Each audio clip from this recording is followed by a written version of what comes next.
وعلى سيد الأنبياء والمرسلين وعلى آله وأصحابه أجمعين إن الله وملائكته يصلون على النبي يا أيها الذين آمنوا صلوا عليه وسلموا تسليما الصلاة والسلام عليك يا سيدي يا رسول الله وعلى آلك وأصحابك يا نبي الله۔ آج کا ہمارا موضوع ہے جانوروں کے منہ پر مارنے اور منہ کو داغنے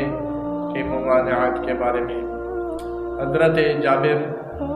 احادیث پاک کے راوی ہیں، بیان کرتے ہیں کہ رسول پاک صلی اللہ علیہ وسلم نے جانوروں کے منہ پر مارنے اور ان کے چہرے کو داغنے سے منع فرمایا۔ حضرت جابر رضی اللہ تعالیٰ عنہ بیان کرتے ہیں کہ نبی پاک صلی اللہ علیہ وسلم کے پاس سے ایک گدھا گزرا جس کے منہ کو داغا گیا تھا، تو آپ صلی اللہ علیہ وسلم نے فرمایا جس نے اسے داغا اس پر اللہ تعالیٰ کی لعنت ہو۔ حضرت ابن عباس رضی اللہ تبارک و تعالیٰ عنہما بیان کرتے ہیں کہ رسول اللہ صلی اللہ علیہ وسلم نے ایک گدھا دیکھا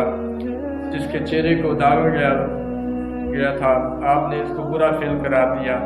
آپ نے فرمایا اللہ کی قسم میں صرف اس کو داغتا ہوں جو چہرے سے بہت دور ہو۔ پھر آپ نے اپنے گدھے کو داغنے کا حکم دیا تو اس کی سرین کو داغا گیا اور سب سے پہلے آپ ہی نے جانور کی سرین کو داغا۔ اس حدیث پاک سے ہمیں یہ سبق ملا اور یہ درس ملا ہے کہ چاہے انسان ہو یا چاہے کوئی حیوان ہو، چہرے پر مارنا اور چہرے پر داغنے سے منع فرمایا گیا ہے، اور انسان کے چہرے پر مارنے سے اس لیے منع فرمایا گیا ہے